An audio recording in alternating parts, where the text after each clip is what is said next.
चलिए, last time हम लोग न्यूमेरिकल्स दे रहे थे related to laws of motion. चलिए उसी को आगे बढ़ाते हैं। आखिरी न्यूमेरिकल बताइए क्या लिया था मैंने? क्रिकेट बॉल वाला है ना? ठीक है, चलिए okay next.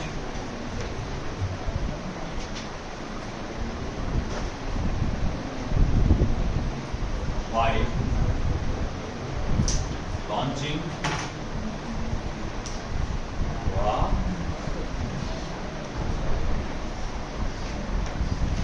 rocket of mass 2 into 10 raised to power 4 kilogram, a force of 5 into 10 raised to power 5 newton is applied, which is applied for 20 seconds. Full stop. What is the velocity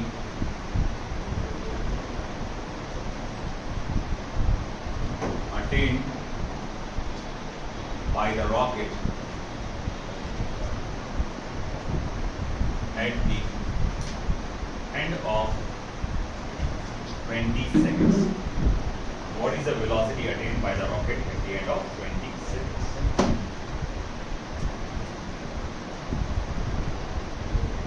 तो यहाँ क्या दिया बेटा? एक rocket को launch किया जा रहा है। उस रॉकेट का जो मास है 2 into 10 raised to power 4 kilogram है। So as you can see, mass of the rocket is 2 into 10 raised to power 4 kilograms, और उसमें जो लगने वाला फोर्स है is 5 into 10 raised to power 5 Newton है। ठीक है, और उसमें जो फोर्स लग रहा है for the duration of 20 seconds लग रहा है। Okay, what is the velocity attend by the rocket at the end of 20 second? Of course launch किया गया तो उसकी इनिशियल स्पीड क्या होगी? 0। फाइनल स्पीड यानी कि 30 सेकंड के बाद की स्पीड क्या होगी वो पूछा गया है। वेरी सिंपल, हमारे पास फोर्स का फॉर्मूला क्या है? m delta v upon delta t। F is equals to m delta v multiply v2 minus v1 upon delta t। सही है ना? Therefore F is equals to mass कितना दिया बेटा आपको? 2 into 10 raised to power 4। What about v2? निकालना है, और v1 0 है, duration 20 seconds। And one more thing, मेरे पास फोर्स की वैल्यू दी गई है 5 into 10 raised to power 5। ठीक है, दैट्स इट। अब देखो बेटा यहाँ पे यहाँ से मैं अगर देखूँ 1 ज़ा 10 ज़ा कैंसिल होगा, और जब ये 10 इधर जाएगा तो इसे क्या बना देगा? 5 into 10 का पावर 6, और ये V2 यहाँ जैसे के वैसे रहेगा, और साथ ही साथ कौन रह जाएगा? 10 raised to power 4। फिर 10 raised to power 4 इधर जाएगा तो वो हो जाएगा -4। फिर V2 की वैल्यू क्या रह जाएगी बेटा? 5 into 10 raised to power 2 metre पर सेकंड। ये हो जाएगी मेरे पास -2। एकदम आसान था ये, 500 मीटर पर सेकंड या 5 into 10 raised to power 2 metre पर सेकंड। एकदम इजी क्वेश्चन था।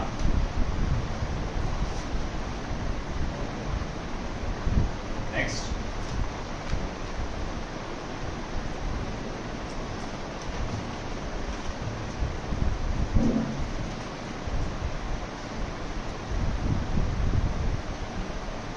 a constant retarding force of 50 Newton is applied a body of mass 20 kilogram moving with a speed of 15 meter per second। Full stop।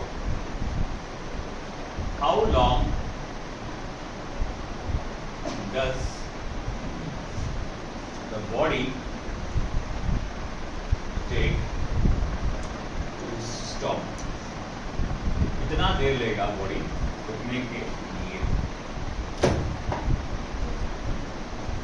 तो एक constant retarding force, force कैसा retarding, यानी जो speed कम करने वाला force, वो force हमेशा क्या में रहता है नेगेटिव माइनस में रहता है।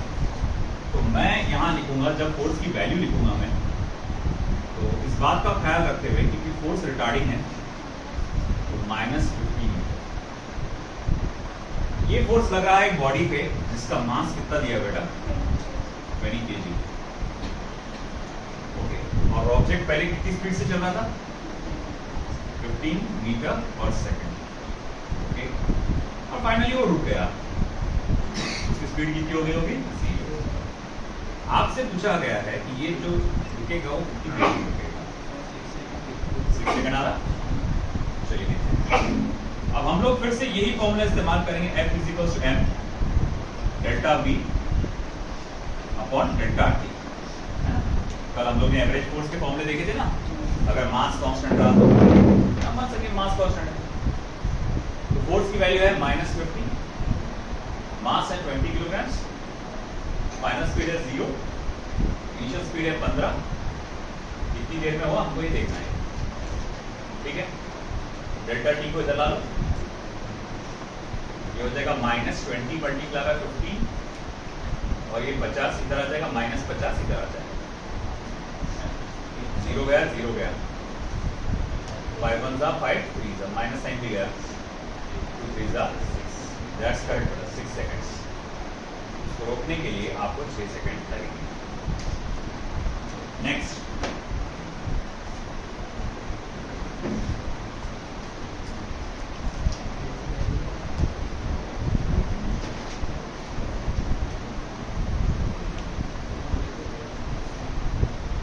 force of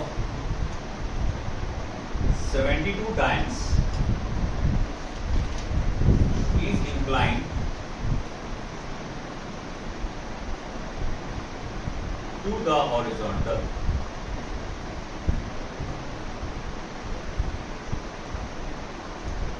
at an angle of 60 degree. Full stop.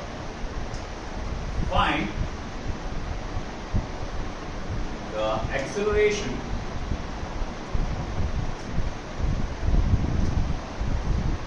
it produces. Find the acceleration it produces in a mass of 9 grams, which moves horizontally,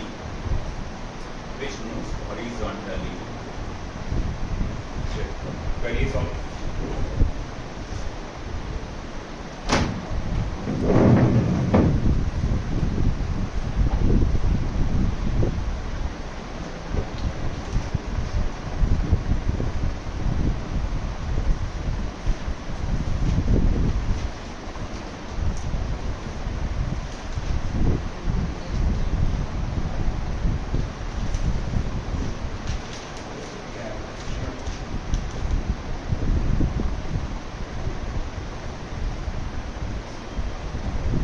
एक बार दाग लग गया कपड़े पे यार,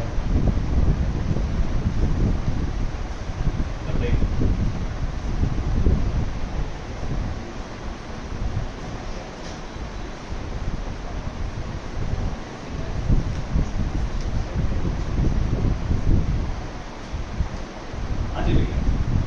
तो फोर्स कितने का लगाया बेटा आपने 72 लाइन का, और वो at an angle of 60 degree लगाया गया है।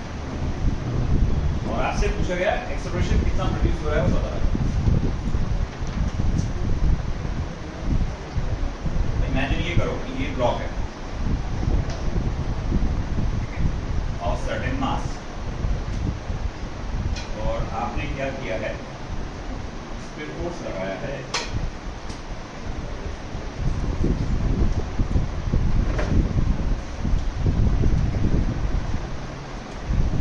लगाया है 72 टाइम्स इस तरह से कि वो 60 डिग्री का एंगल बनाता है हॉरिजॉन्टल के साथ। अच्छा, ऑब्जेक्ट जो है वो किधर मूव हुआ? फोर्स की डायरेक्शन में मूव हुआ या कुछ और डायरेक्शन में मूव हुआ? फोर्स की डायरेक्शन में मूव हुआ क्या? फोर्स तो इंक्लाइन लगा ना, ऐसा। फोर्स हॉरिजॉन्टल लगा क्या? अगर ऐसा खींचता तो हॉरिजॉन्टल फोर्स होता, ऐसा खींचता तो वर्टिकल फोर्स होता। ये ऐसा टेढ़ा है, इसको इंग्लिश में क्या बोलेंगे? Inclined force. तो फोर्स इज इंक्लाइंड। तो जिस डायरेक्शन में फोर्स था, क्या उसी डायरेक्शन में डिस्प्लेसमेंट हुआ? क्वेश्चन पढ़ो पूरा अच्छे से। जिस डायरेक्शन में फोर्स था, क्या उसी डायरेक्शन में डिस्प्लेसमेंट हुआ? अरे बिंदास बोलो, गलत तो गलत ना, टेंशन मत लो, गलत कुछ होगा ना, कुछ नहीं बोलता मैं गलत होने पे। जो लग रहा बिंदास बोलो, बोलो क्या लग रहा? अरे क्या लगता? हाँ, जिस डायरेक्शन में फोर्स था उसी डायरेक्शन में डिस्प्लेसमेंट हुआ या किसी और डायरेक्शन में हुआ? और डायरेक्शन में हुआ। ये बात सही है। कौन से डायरेक्शन में? हॉरिजॉन्टल, है ना। ये वर्ड देखो ना, आखिर में क्या लिखा है ना, विच moves horizontally. Find the acceleration. Acceleration का पता लगाओ। इट प्रोड्यूसेस, जो प्रोड्यूस हुआ इन अ मास ऑफ 9 ग्राम, ये 9 ग्राम के मास में जो प्रोड्यूस हुआ, विच मूव्स हॉरिजॉन्टली, जो हॉरिजॉन्टली मूव हुआ, मतलब इसका डिस्प्लेसमेंट असल में ऐसा हुआ। क्या रहा? तो देखो अब ऐसा है, जिस डायरेक्शन में डिस्प्लेसमेंट हुआ हमें उसी डायरेक्शन का फोर्स लेना पड़ेगा, क्योंकि एक्सेलरेशन उसी डायरेक्शन में हुआ। ऑब्जेक्ट ऊपर गया, क्या देखो ये फोर्स कहां लगा? ऊपर भी लगा, आगे भी लगा। अरे ऐसा टेढ़ा है ना ये एरो जो बता रहा है, ये ऊपर भी जा रहा, आगे भी जा रहा। मगर मुझे एक बात बता, ऑब्जेक्ट जरा सा भी ऊपर गया क्या? ऑब्जेक्ट जरा सा भी गया ऊपर नहीं, वो सिर्फ कहां गया? आगे। मतलब उसका डिस्प्लेसमेंट कहां हुआ? आगे। अगर डिस्प्लेसमेंट सिर्फ आगे हुआ, एक्सेलरेशन भी सिर्फ आगे ही हुआ। बात समझ रहे ना? अरे जब उठा ही नहीं ऊपर, मैं किसी चीज को ऊपर उठा रहा, उठ ही नहीं रहा हुआ ऊपर, तो भैया एक्सेलरेशन कितना हुआ ऊपर का? 0 है ना। तो भैया ऊपर तो वही नहीं ना एक्सेलरेशन, जो भी हुआ आगे हुआ ना। तो मुझे एक्सेलरेशन जो मिला है वो अलोंग एक्स एक्सिस मिला है कि नहीं? जो मुझे एक्सेलरेशन कैलकुलेट करना पड़ेगा वो एक्स एक्सिस पे करना पड़ेगा, सिर्फ और सिर्फ एक्स एक्सिस पे। क्योंकि देखो इस डायरेक्शन में तो ऑब्जेक्ट मूव हुआ ही नहीं, वाई एक्सिस पे भी ऑब्जेक्ट मूव हुआ ही नहीं, ऑब्जेक्ट मूव हुआ हॉरिजॉन्टली एक्स एक्सिस पे। तो मुझे एक्सेलरेशन लेना पड़ेगा एक्स एक्सिस वाला ही, तो उसके लिए फोर्स भी मुझे लगेगा एक्स एक्सिस वाला ही, और उसे मैं मास से डिवाइड करूंगा, है ना। Force is equal to M. Force को एम से डिवाइड करो, एम मिल जाएगा। तो ऐसा है कि देखो तुम्हारे पास जो फोर्स दिया हुआ है ना, एक्स एक्सिस का नहीं है, ये इंक्लाइंड है, तो आपको एक्स एक्सिस का फोर्स निकालना पड़ेगा। F cos 60 यानी कि 72 मल्टीप्लाई बाय 1/2 कितना होता है? 36। तो वो हो जाएगा, ओ भैया x 36 divided by what is the m? 9, है ना। कितना हो रहा है? 4। Ax is equals to 4 centimetre पर सेकेंड। आई बात समझ में?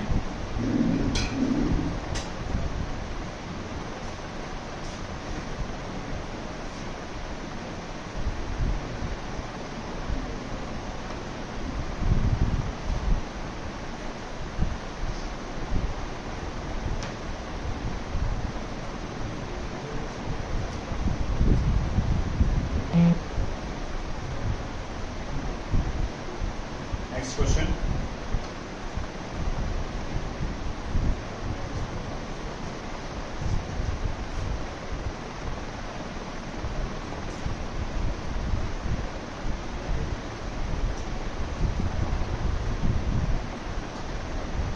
An electron is subjected to a force of 10 raised to power minus 25 Newton in an X-ray machine, comma, then find out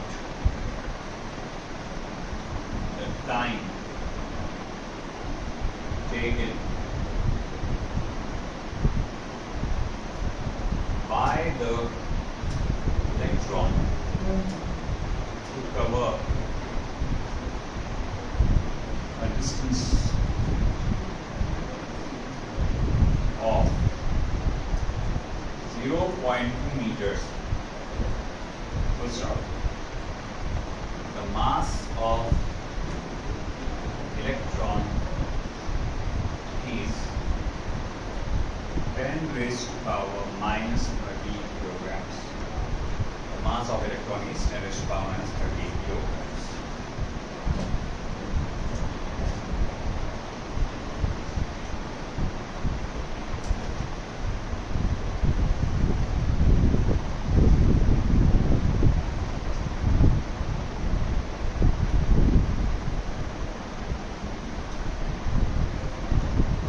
Electron is subjected to a force of 10 raised to power minus 25 Newton. तो एक electron को जो force लगा है is of 10 raised to power minus 25 Newton. ठीक है. Then find out the time taken by the electron to cover a distance of 0.2 meter. Distance covered is 0.2 meter. और आपको पता लगाना है कि डिस्टेंस कितनी देर में कवर होगा. देखो फोर्स लगा इलेक्ट्रॉन को तो वो एक कौन सा मोशन होगा? एक्सेलरेटेड मोशन है कि क्योंकि फोर्स लगा ना उसको. जब भी किसी चीज को फोर्स लगाते हैं तो वो एक्सेलरेटेड मोशन होता है, इसकी स्पीड बढ़ा देता है या फिर अगर रेस्ट में तो उसको मोशन में ला देता है. अब बात ऐसी है जब भी हम एक्सेलरेटेड मोशन बोलते हैं तो डिस्प्लेसमेंट अगर पूछा हो या फिर दिया हो, डिस्प्लेसमेंट अगर पूछा हो या फिर दिया हो तो हम कौन से इक्वेशंस का इस्तेमाल करते हैं? Kinematical equation. Very good. अब थोड़ा आप समझने लगे कि हमारे को यूज करना पड़ेगा काइनेमेटिकल इक्वेशन. तो यहाँ पर हमें काइनेमेटिकल इक्वेशन का इस्तेमाल करना पड़ेगा. क्या रहेगा? x is equals to ut plus half of at square. ये फॉर्मूले का मैं यूज करूंगा. जिस तरह देखो ये रेस्ट से इसने मोशन स्टार्ट किया है, अपना मोशन रेस्ट से स्टार्ट किया है तो इनिशियल वेलोसिटी यहाँ क्या होगी बेटा? 0. देखो x is equals to half of at square. Isn't it? अच्छा ठीक है, चलो भाई मान लिया. सवाल उठा कि देखो सर मेरे पास x तो है, एक्सेलरेशन नहीं है t निकालने के लिए. तो कोई बात नहीं, एक्सेलरेशन की जगह आप क्या लिख सकते हैं? f upon m. f is equals to ma होता है ना, तो a की जगह f अपॉन m लिख सकते हैं. Half of f upon m t का square. Now what is x? x is 0.2, 1/2. Force कितना है बेटा? 10 raised to power minus 25. और देखो 9, देखो मास की वैल्यू होती है 9.1 into 10 raised to power minus 31. Mass of electron, electron की बात चली ना, तो मास ऑफ इलेक्ट्रॉन जो होता है वो होता है 9.1 into 10 raised to power minus 31 kilogram. मगर हम लोग अप्रोक्सीमेट कैलकुलेशन के लिए इसको अक्सर 9 लेते हैं. तो मैं अभी भी यहाँ पर क्या कर रहा हूँ? 9.1 के जगह पे वैल्यू क्या लिखने वाला हूँ? 9. क्यों मालूम क्या? क्योंकि यहाँ स्क्वायर रूट होने वाला है और 9.1 का स्क्वायर रूट नहीं निकाल सकते तो भले 9 का निकाल सकते तो ये ठीक है ना. तो मैं मास की जगह लिख रहा हूँ 9 into 10 raised to power minus 31 into t का स्क्वायर. देखो बेटा कैलकुलेट करो आगे क्या होता है.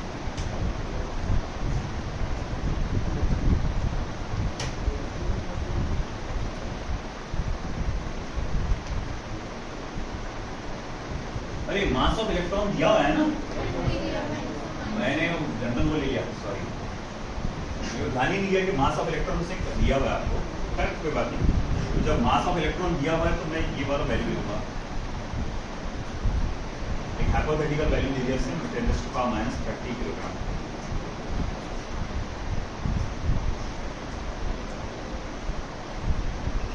ओके चलिए करिए कैलकुलेट.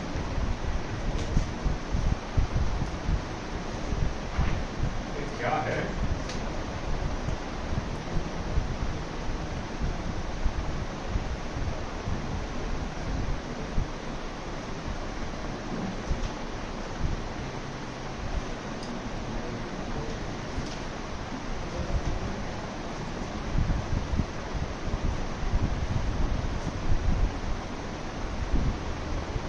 -25 -30 बचेगा -5 और 2 into 10 raised to power -5 जाएगा. तो ये हो जाएगा 0.2 multiply by 2 into 10 raise to power -5 is equal to हो जाएगा t का स्क्वायर। अगर मैंने 0.2 का 10 का पावर -1 इसको दे दिया तो मैं इसको लिख सकता हूँ 4 into 10 raise to power -6 into T का स्क्वायर। इस समझ में आया किसी को? 0.2 को 2 इंटू 10 रेज़ टू पावर -1 लिख सकते तुम। 0.2 को 2 इंटू 10 का पावर -1 लिख सकते हैं। अब ये 2 के साथ मल्टीप्लाई होगा 4 बनेगा, ये -1 इस -1 के साथ मल्टीप्लाई तो -6 बनेगा। सर -1 -5 के साथ मल्टीप्लाई 6 है। अरे इंडाइसिस रे बाबा, है ना, पावर्स ऐड होती ना, है ना, तो भाई इस तरह से ये -6 बन गया। अब लो इसका स्क्वायर रूट, तो स्क्वायर रूट लेने पे t is equal to 4 into 10 raise to power -3 second. 4 का हो जाएगा 2 10 रेज़ टू पावर -3 सेकंड, यानी 2 मिली सेकंड। मीटर सेकंड नहीं है, millisecond, 2 milli second.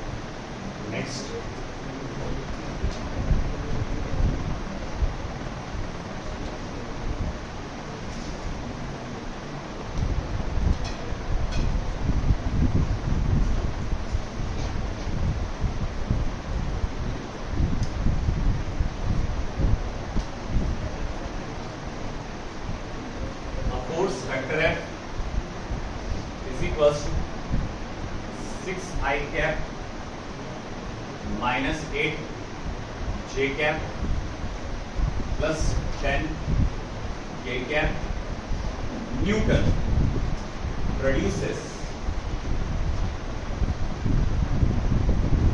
acceleration of √2 meter per second square in a body. First off, calculate the mass of body. Body का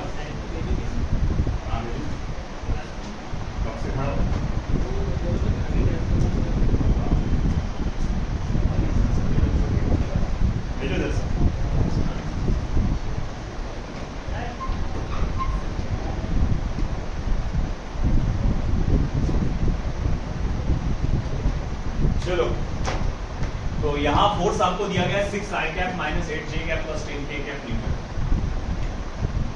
force आपको दिया गया बेटा वेक्टर फॉर्म में, vector F is equals to 6i cap दबा समझ करेगा minus 8j cap plus 10k cap newton, और एक्सप्रेशन आपको √2 दिया हुआ है, मास पूछा गया। देखो मास खुद एक स्केलर क्वांटिटी है, मास खुद एक स्केलर क्वांटिटी है ना, जो आपसे पूछा गया है। तो अगर आपको मास को कैलकुलेट करना है तो बाकी सारी बातें भी आपको स्केलर क्वांटिटी में ही चाहिए होगी। एक्सेलरेशन स्केलर फॉर्म में दिया है, टेंशन नहीं, √2 दिया हुआ है, स्केलर फॉर्म में दिया, मसला नहीं, मगर फोर्स आपको वेक्टर फॉर्म में, तो उसको स्केलर फॉर्म में कन्वर्ट करो। कैसे? मैग्नीट्यूड ले लो उसका, देखो कितना था फिर 36 प्लस 64 प्लस 100, मतलब ये हो जाएगा, ये आई थिंक सो 10√2 हो रहा होगा ना, क्योंकि 200 हो रहा है ये पूरी वैल्यू, तो ये हो जाएगा 10√2, हाँ 10 आएगा, फिर उसके √2 कैंसिल हो जाएगा। और एक्सेलरेशन आपको कितने दिया है? √2 मीटर पर सेकेंड स्क्वायर।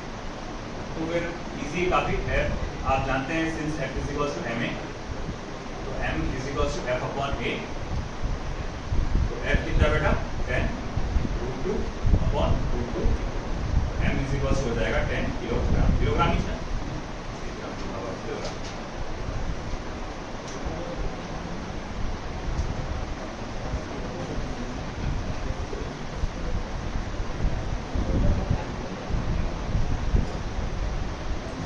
लिखो फटाफट।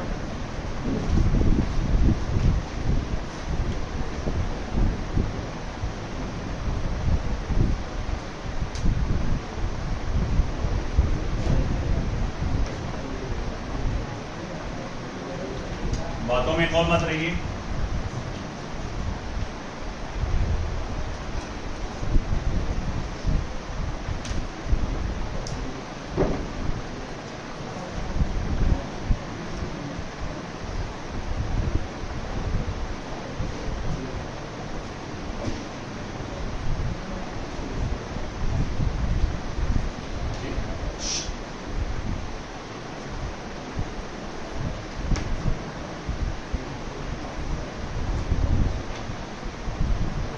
Block of mass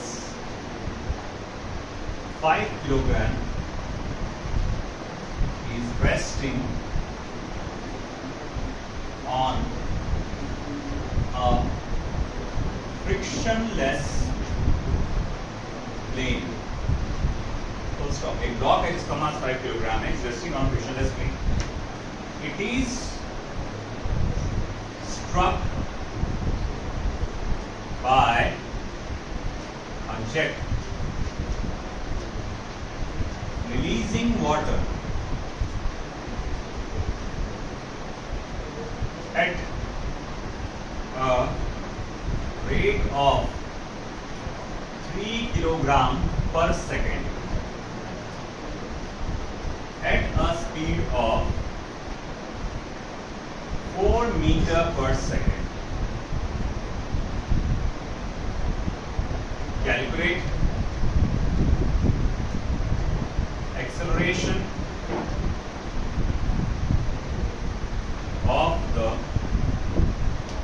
block. Calculate acceleration of the block.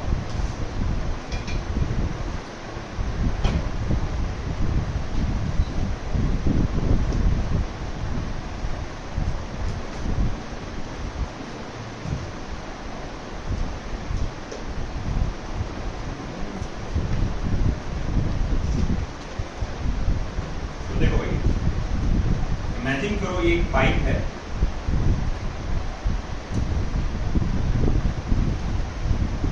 इसमें से लगातार पानी आ रहा है, एक पर्टिकुलर फोर्स से पानी इसमें से बाहर निकल रहा है।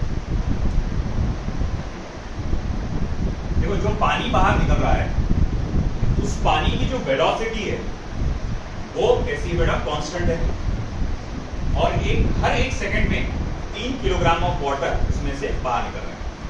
याद रखना वेलोसिटी कांस्टेंट है और हर एक सेकंड में 3 किलोग्राम ऑफ वाटर उसमें से बाहर निकल रहा है। तो मैं यहाँ लिखूंगा इस बेसिस पे कि वेलोसिटी ऑफ वाटर इज कितनी दी गई आपको,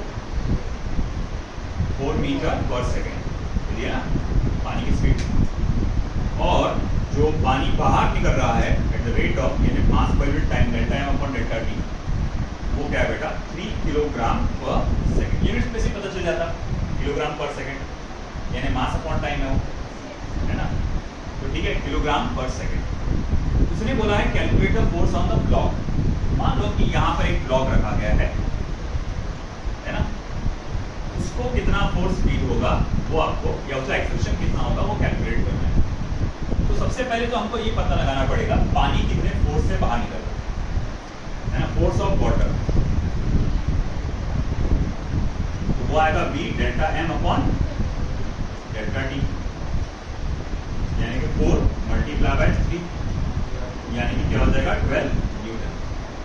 जितने फोर्स से पानी बाहर निकल रहा वही फोर्स किसको जाके लग रहा, ब्लॉक को। तो मैं यहाँ लिखूंगा भैया, ठीक है, force of block, force acting on block is equal to force of water, force of water. तो मैं यहाँ लिख सकता हूँ force of acting on block is equal to mass of block into acceleration of block into force acting by water.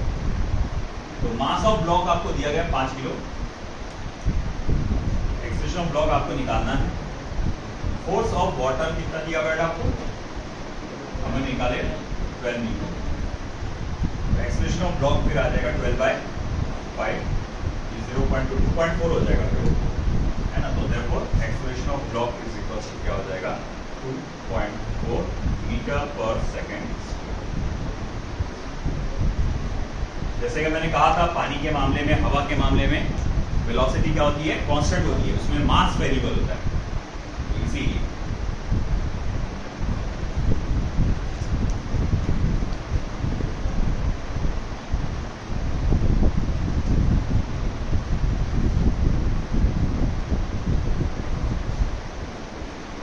इस चीज में आपको डाउट जा रहा है बिल्कुल बेझिझक पूछिए,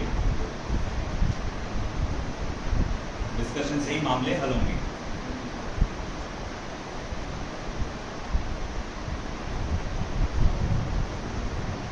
हुआ?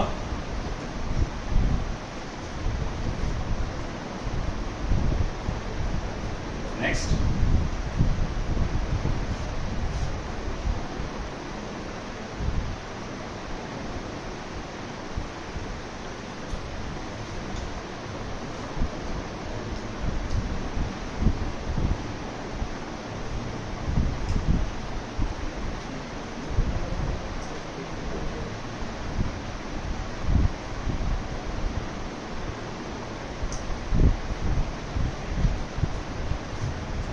बढ़िया सा question. A force of 9 Newton pulls a block of mass 4 kilogram through a rope of mass 0.5 kilogram. Full stop. The block is resting on smooth surface. Full stop. Calculate the force of reaction exerted by the block on the rope. By the block on the rope.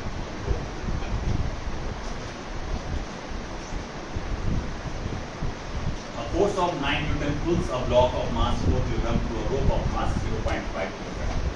तो scene कुछ ऐसा है कि मान के चलिए कि आपके पास ब्लॉक है जिसका मास 4 किलोग्राम है, जो इसका मास कैपिटल M से बता देता हूँ मैं, और यहाँ एक रस्सी है जो भारी है एकदम, और उस रस्सी की मदद से आप इस ब्लॉक को खींच रहे हैं।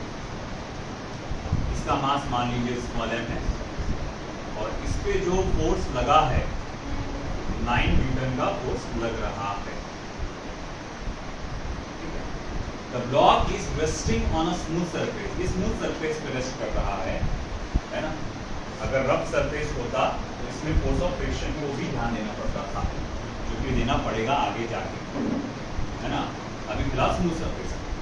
Calculate the force of reaction exerted by the block on the rope, है ना। Force exerted by the block on the rope.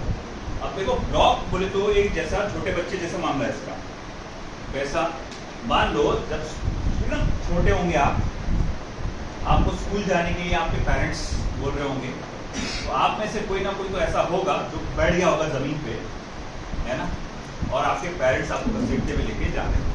ये सीन तो हुआ होगा, है ना।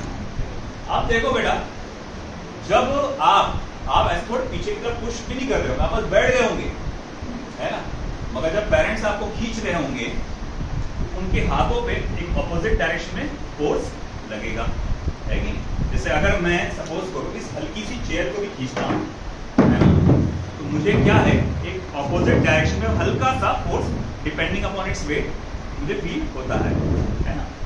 अब ऐसा है, ये है रिएक्शन फोर्स, एक्शन फोर्स आप इसे खींच रहे हैं, है ना, फिर बाद में to every reaction there is equal and opposite reaction. तो ये टेबल या सॉरी ये चेयर क्या करी, मुझे ऑपोजिट डायरेक्शन में रिएक्शन फोर्स जनरेट कर, जितना कि मैं इस पे एक्सर्ट कर रहा हूं। तो मुझे वही रिएक्शन फोर्स को कैलकुलेट करना है कि ब्लॉक इस रस्सी पर कितना रिएक्शन फोर्स जनरेट करे। तो कैसे निकालेंगे, आप पहले एक्शन फोर्स निकालेंगे। आप कितना निकालेंगे, पहले एक्शन फोर्स कि रस्सी ब्लॉक पे कितना फोर्स जनरेट करेगी, पहले आप वो निकालेंगे। तो उसके इक्वल ही क्या रहेगा, रिएक्शन फोर्स रहेगा। तो बोले वो कैसे निकालेंगे, बहुत आसान है। सबसे पहले क्या करो, अगर आप ये जानना चाहते हो कि इस ब्लॉक को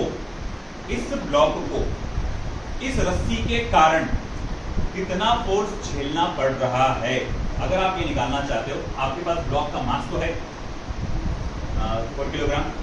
अगर आप किसी तरह से ब्लॉक का एक्सेलरेशन निकाल पाए, ब्लॉक का, अरे भैया किसका, ब्लॉक का क्या निकाल पाए, एक्सेलरेशन, तो आपको पता चल जाएगा कि ब्लॉक को कितना फोर्स फील हो रहा है। बात समझ रही ना आपको, कि ब्लॉक को इस रस्सी के वजह से कितना फोर्स फील हो रहा है, ये आपको पता चल जाएगा। फिर मन में सवाल आएगा वो निकालेंगे कैसे। मुझे एक बात बता, जब तू ये रस्सी की मदद से ब्लॉक को खींचेगा तो ब्लॉक और रस्सी एक साथ आगे बढ़ेगी कि आगे पीछे चलेंगी, एक साथ आगे बढ़ेंगे ना। अगर आप स्पीड से खींचेंगे रस्सी को तो ब्लॉक भी स्पीड से निकलेगा, अगर आप आराम से खींचेंगे रस्सी को तो ब्लॉक भी आराम से आएगा। इसका मतलब क्या, ब्लॉक और रस्सी का एक्सेलरेशन कैसा होगा, सेम होगा, है ना। अगर मैं पूरे के पूरे सिस्टम बोला तो सवाल है, तो उसके अंदर रस्सी भी आ गई, ब्लॉक भी आ गया। अगर मैं किसी तरह से पूरे के पूरे सिस्टम का एक्सेलरेशन निकाल पाऊं तो वो एक्सेलरेशन इस रस्सी का भी है और ये इस ब्लॉक का भी। तो पहले अपन फोकस करते हैं पूरे सिस्टम का एक्सेलरेशन निकालने के लिए। तो वो कैसे निकालेंगे, आप देखो एक्सेलरेशन ऑफ एंटायर सिस्टम, पूरे सिस्टम का एक्सेलरेशन क्या आएगा, ए system is equals to force acting on the entire system, mass of the entire system, है ना। तो फोर्स कितना लगा पूरे सिस्टम पे 9, और ये कितना लगा 4 और ये 4.5 है ना। तो ये हो जाएगा कितना बेटा 2 मीटर पर सेकेंड स्क्वायर। इस समझ में आ गया, पूरे के पूरे सिस्टम का एक्सेलरेशन है 2 मीटर पर सेकेंड स्क्वायर। जो एक्सेलरेशन पूरे सिस्टम का है वही एक्सेलरेशन ब्लॉक का भी है और रस्सी का भी है। हमारे को मतलब है फिलहाल ब्लॉक से, तो ब्लॉक पर फोकस करते हैं। तो ठीक है, मैं बोलूंगा फिर force exerted on block, force exerted on block क्या रहेगा, यानी एफबी से जो बोल रहा हूं, मास ऑफ ब्लॉक जिसको अपन कैपिटल एम से दे रहे हैं, और acceleration of block. Mass of block क्या बेटा 4 किलो है ना, एक्सेलरेशन कितना है 2, कितना हो रहा 8 मीटर। तो ब्लॉक पर कितना फोर्स हो रहा 8 न्यूटन। अगर ब्लॉक पे force acting on block by the rope, force acting on block by the rope, अगर ये 8 न्यूटन है तो force acting on the rope by the block क्या हो जाएगा -8 न्यूटन। और अगर मैं बोलूंगा मैग्नीट्यूड में बताओ बात, तो +8 न्यूटन आएगी नहीं, आई बात समझ में आपको है कि नहीं। तो अब तुम थोड़ा लॉजिकली समझो, तो 9 न्यूटन का फोर्स लगाना पड़ रहा है, उसमें से 8 न्यूटन इसको खींचने के लिए लग रहा है और 1 न्यूटन का फोर्स रस्सी को खींचने के लिए लग रहा है। कई बात समझे, अगर रस्सी मान लो रस्सी की जगह एक पतली सी धागा अगर मैं बांधूं जिसका मास नहीं के बराबर है, तो सिर्फ 8 न्यूटन के फोर्स में उतनी स्पीड से ब्लॉक चलेगा। बात समझ में आ रहा क्या, पूरा ऐसा सोच के करो कि 8 इसको लग रहा है 1 इसको लग रहा है, अगर रस्सी हल्की होती तो मेरा काम कितने में चल जाता था, 8 में काम चल जाता था। देख लो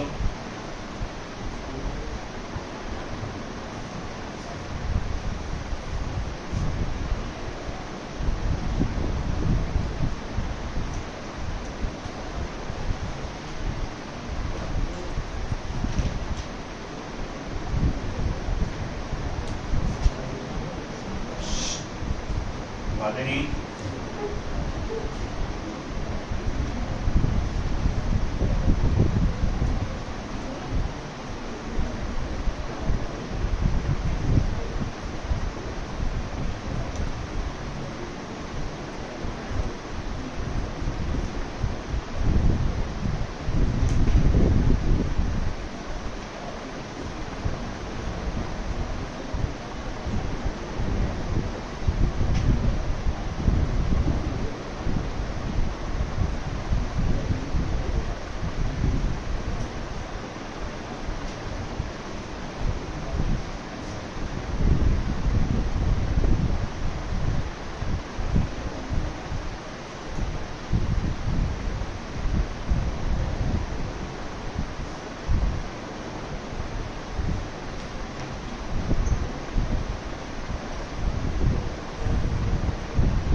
डेरिवेटिव लेना पड़ेगा।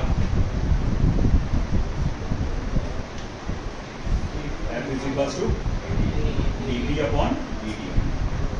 डेरिवेटिव लो क्या आएगा इसका 60 at t equals to 3 seconds हो जाएगा 18। बड़ा 5 सा question. Next last question.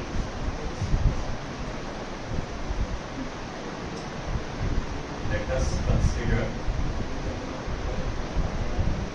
two forces F1 and F2 acting on a body of mass 2 kg as shown in figure.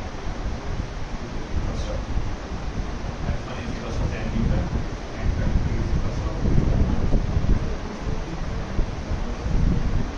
what will be the acceleration?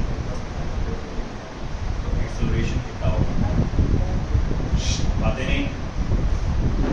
What will be the acceleration?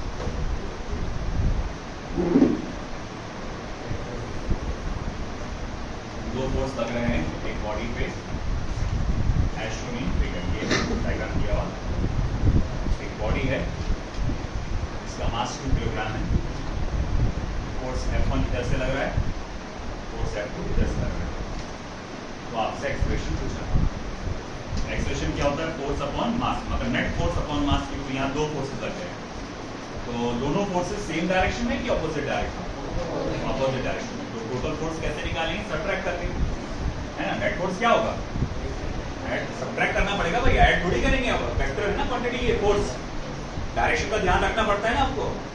तो मैं कहूँगा ठीक है भैया, हमारा नेट फोर्स क्या रहेगा? F1 minus F2। बड़े में से छोटे को माइनस करो, 10 में से गया 2, बचा कितना? 8। 2 है, ये 2 है। तो अब मैं कहूँगा एक्सेलरेशन कितना रहेगा? तो नेट फोर्स अपॉन मास 8/2, यानी क्या हो जाएगा? 4 मीटर पर सेकेंड। हो गया?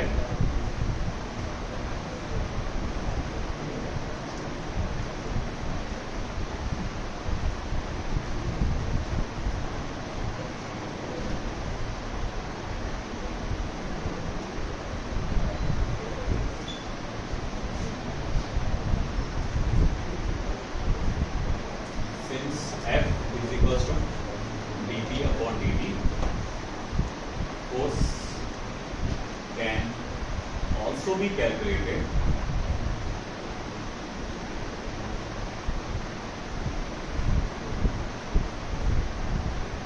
by evaluating the slope of P versus T graph. ये चीजें तो देखो, अब कैसा मालूम कि आपको याद होना चाहिए, समझ के आना चाहिए। मोमेंटम का डेरिवेटिव लेंगे विद रिस्पेक्ट टू टाइम, तो आपको मिलेगा फोर्स। डेरिवेटिव पढ़ाते वक्त मैंने आपको बताया था क्या, कि derivative is equal to slope of the graph. जो चीज आपके डेरिवेटिव से निकाल सकते हैं, वो ग्राफ का स्लोप लेकर भी कैलकुलेट कर सकते हैं। तो अब जैसे कि हम देख सकते हैं, momentum with respect to time का डेरिवेटिव लेंगे तो फोर्स मिलता है। तो अगर आपके पास ग्राफ दिया है मोमेंटम वर्सेस टी का, तो उस ग्राफ का अगर आप स्लोप ले पाएंगे एट एनी इंस्टेंट, तो वो आपको क्या दे देगा? फोर्स का वैल्यू दे देगा। तो यहाँ न्यूटन सेकंड लॉ से रिलेटेड न्यूमेरिकल्स खत्म।